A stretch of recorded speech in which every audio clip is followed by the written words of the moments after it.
Hello, my name's Ashley. What we're going to be doing in this series of videos is going through the core React API. So by this I mean the bit of React that you're going to hit immediately as soon as you try and do anything with it. And rather than whiz through this, I'm going to go through things quite slowly and really play around with it, trying to build up confidence using it and remove any magic that there may seem to be happening. I will caveat this video series with everything I'm going to say is simply in the docs, and the official React docs here, they're superb, and you should definitely go and read those. Why am I making these videos? Well, simply because I really enjoy doing this. Even as a kid, if I was given a toy, I'd be more likely to take it apart really than play with it in the way it was designed. I also find that when it comes to programming, that really focusing on the kind of basic parts of something and feeling super confident about those helps the advanced stuff not seem so advanced, and it's more just interesting ways you can click together the basic parts in ways that may not have been seemingly immediately obvious, but after you've seen how they click together, it's like, oh, that's cool. I'll remember that, I can click those two things together in that way when I have that particular problem. What I thought would be a fun way of doing this is to have a toy little app and show how it's implemented if we're not using any React, just using what the browser gives us for free. Then compare that with what a React implementation looks like, and then kind of get rid of all of that and then build this React implementation of the app, but just introducing kind of one bit of React at a time. And we'll do that so that we kind of know as we introduce that bit, what did it give us? And we can really dive into just that one bit. The downside doing this approach is that we're purposely restricting ourselves to a subset of the React API and just only growing it when we feel comfortable with what we've already covered. So this means that until we get to that kind of final bit, then it's not going to look like normal React code. So always bear that in mind. First things first, let's look at the app that we're building. And it's our classic to-do app. Very fabulous thing here.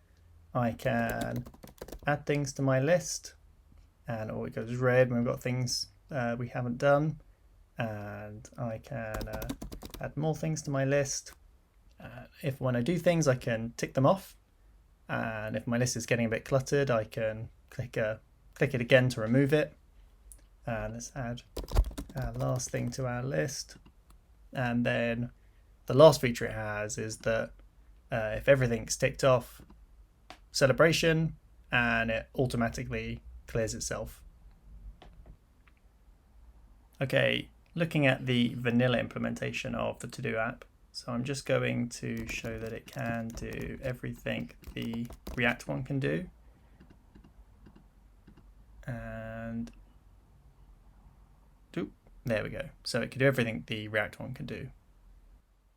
If we look at the DOM structure of our vanilla implementation and expand that out, and then if we compare this to the React implementation, we look at the DOM there, we'll see that the two are effectively the same. We're generating the same kind of DOM structure at the end of the day.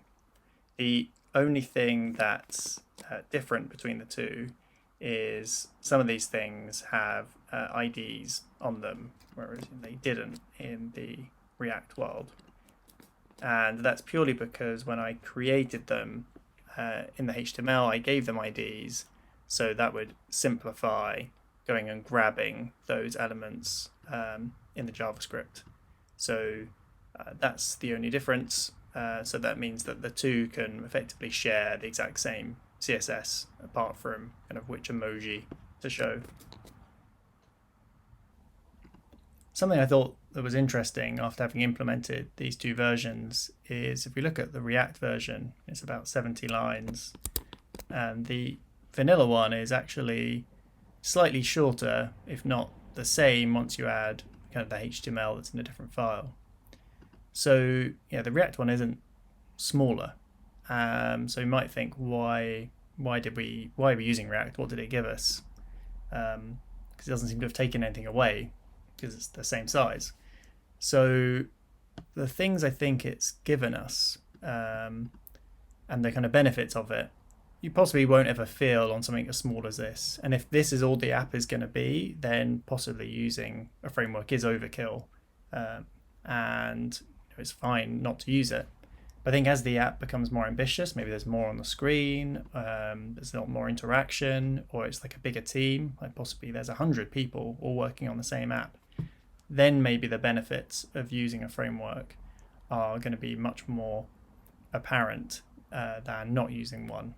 So, just kind of comparing these two implementations of something kind of so simple, isn't really a fair comparison of how well these approaches scale to more ambitious projects. But something that we can spot is that in the vanilla world without a framework, you tend to have this difference. The code tends to have this kind of split of, I use HTML here to set things up, but then I use something else, so in here there's not really any HTML apart from this tiny little string to then do the interactivity bits. So I can't really just look at this template-like thing and get a sense of everything that's going to happen. All I can really see is, what does it look like at the beginning? And I then need to go off and start jumping around in the JavaScript to work out what's going to happen. So here I can't see that this header is going to get classes added to it, and I can't see what ends up getting added into this list. I have to go off and kind of go, down here is where we append things into the list. And up here is where the header kind of is toggled.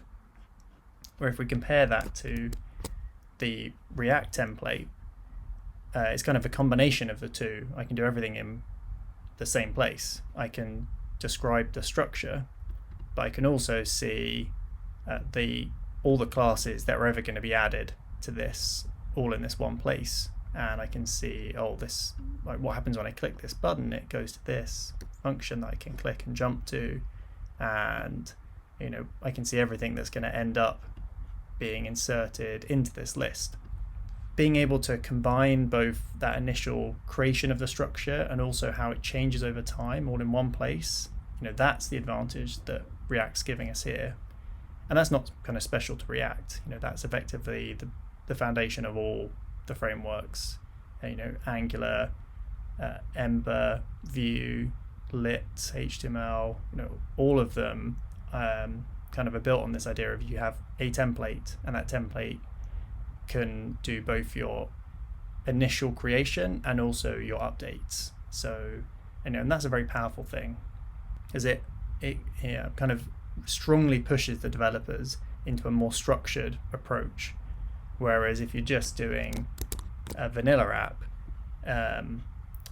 you'll start to see things like one bit of code somewhere else will also go and grab an element by ID, or some query selector out of the DOM, and it will also maybe read which class is there to infer a state, or toggle add its own little class onto something, and that kind of code, it doesn't stand out as much as it does in a framework, because then it kind of looks much like the rest of the app looks.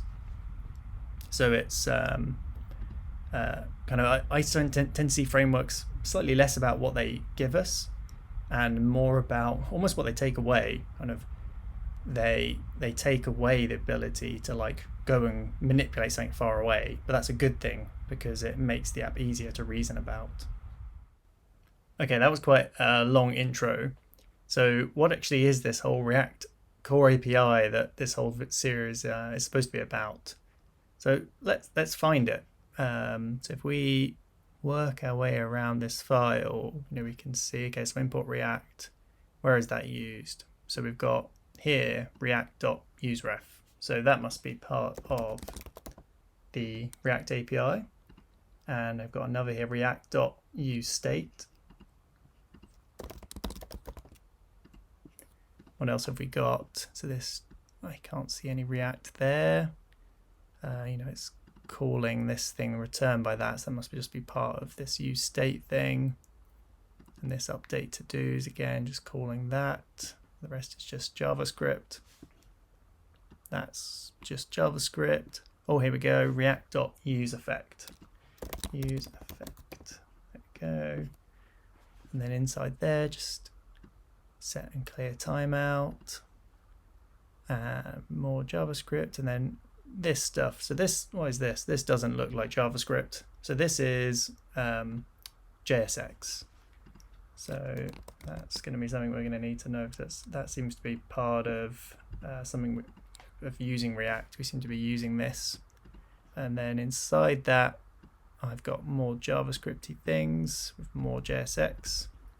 So a few things that may I consider part of the React API, but don't stand out as much as things that are literally calling React.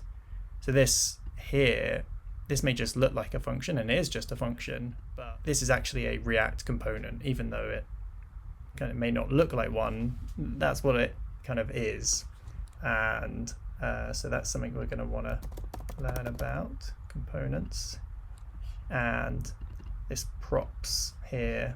So that's something we're going to consider part of the API. Then last but not least is, so our this app here that we've created, this is just exported and then imported into this other file where we get to this React DOM.render. So it's inside a different package, but still part of React. So render is the last bit of the API that we're going to want to look at. So there we go. So we've got our React API that we're going to be covering in the subsequent videos. We won't be going through it in this order. We might jump around a little bit. We'll be going through them roughly one by one.